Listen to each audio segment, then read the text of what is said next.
Have you ever felt like you are capable of more, but maybe something inside you just won't let you move? Like you have ideas, you have dreams, maybe even talent. But when it comes to time to act, doubt shows up louder than your confidence. What if the problem isn't that you lack ability, but that you have been trained not to believe in yourself? And what if I told you that self belief is not something you're born with, it's something that you build? Stay with me because by the end of this video, you won't just feel motivated. You'll understand how to actually trust yourself again. Welcome to Kanage YouTube channel. If you haven't subscribed yet, you're missing out. But before we get into the video, this is a quick reminder for you. Believing in yourself doesn't mean you'll never feel doubt. It means that you'll stop letting doubt control your decisions. That is the difference that most people miss. Now let's get into it. Number one, stop waiting to feel ready. Confidence comes after you take action, not before. Think about the first time you tried something new.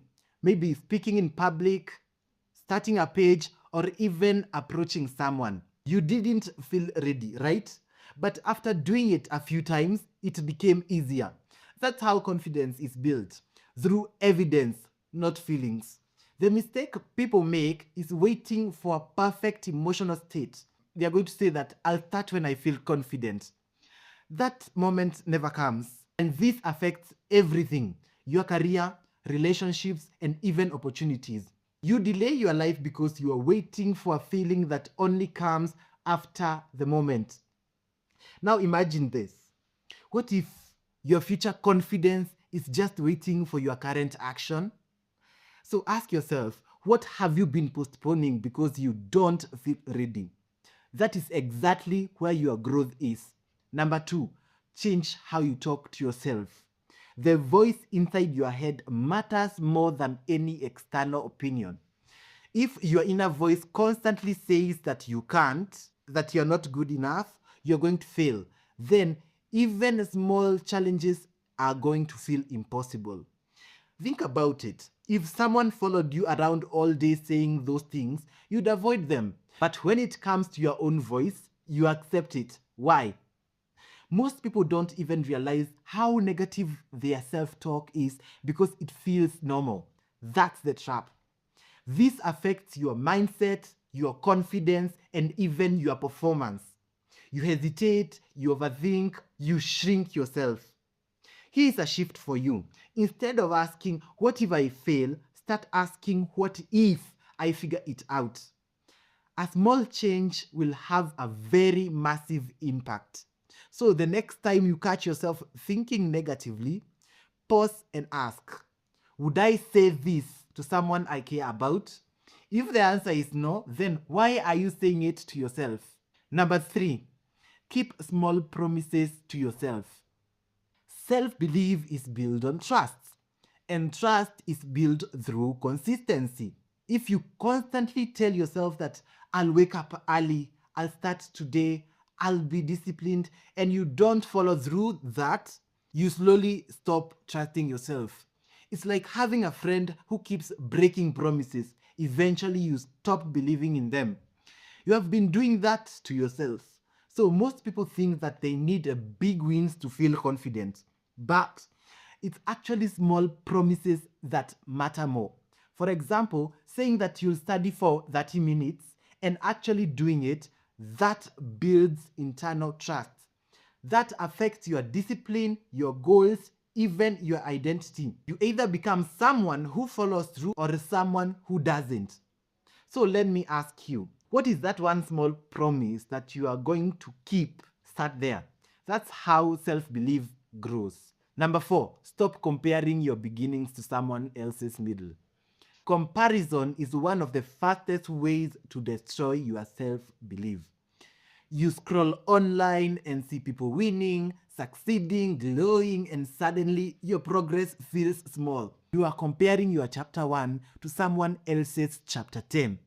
Most people forget that growth is not visible at the start. It's slow, it's quiet, and it is sometimes frustrating. This affects your confidence, your motivation, and even your consistency. You quit too early because you think you're behind. Imagine this. If you planted a seed today, would you dig it up tomorrow because it hasn't grown yet? Exactly. So why do you do that with your own life? So focus on your lane, your pace, and your progress. Next time you catch yourself comparing, ask yourself, am I improving from who I was yesterday?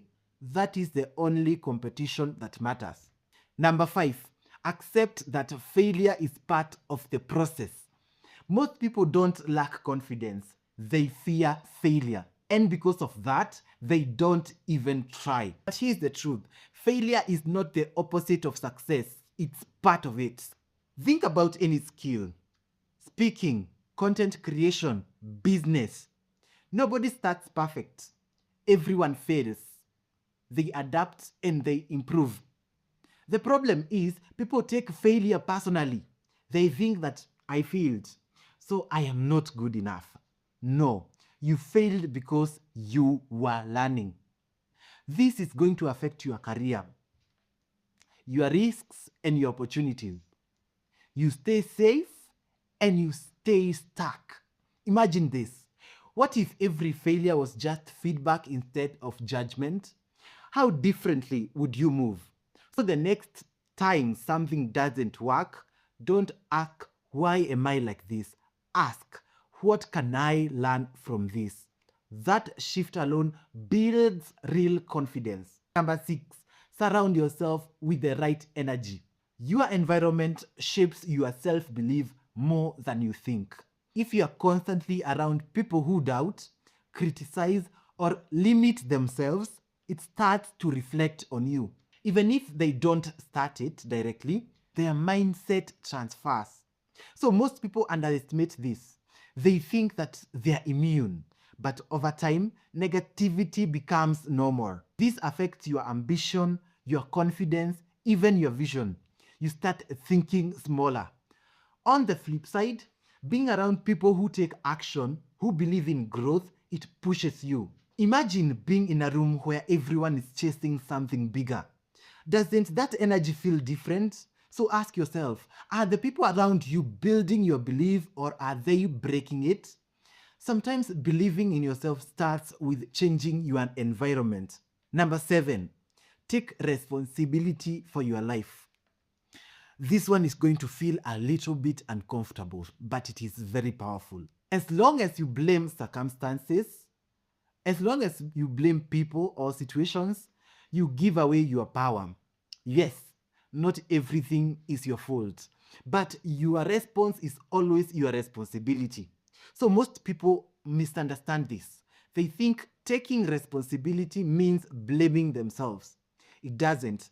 It means saying that this is where I am and I can do something about it. This affects your growth, your decisions, and your confidence.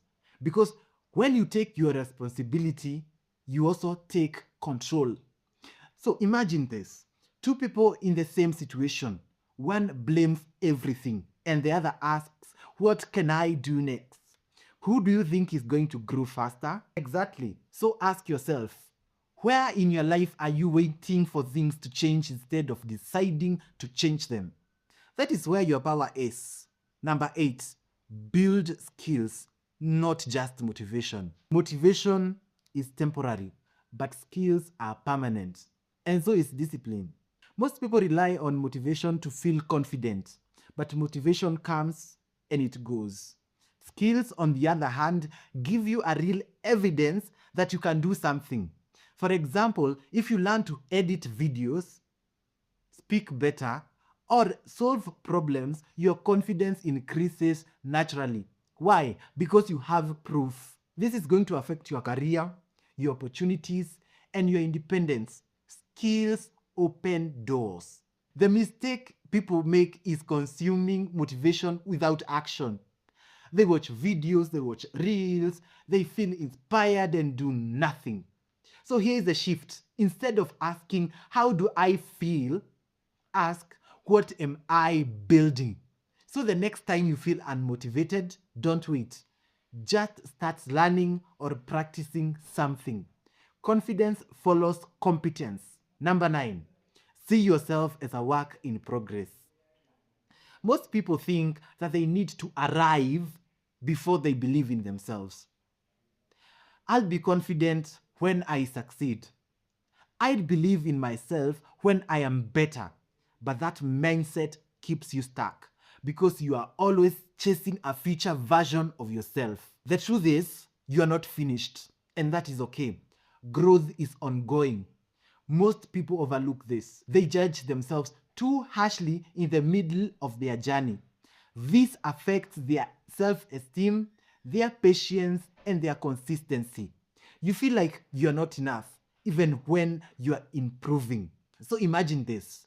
Instead of judging yourself, you support yourself like someone who is still learning. You can give yourself permission to grow without pressure, because believing in yourself doesn't mean you're perfect. It means that you trust who you are becoming. Thank you for watching this video up to this far.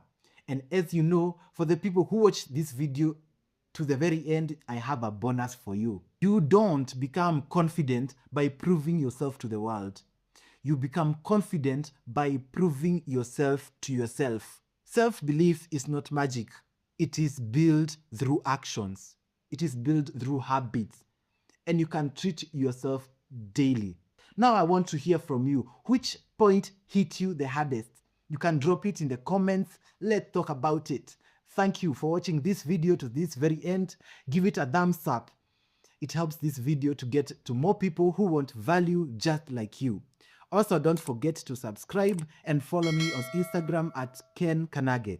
It helps with boosting this channel. Until next time, please take care, my friends.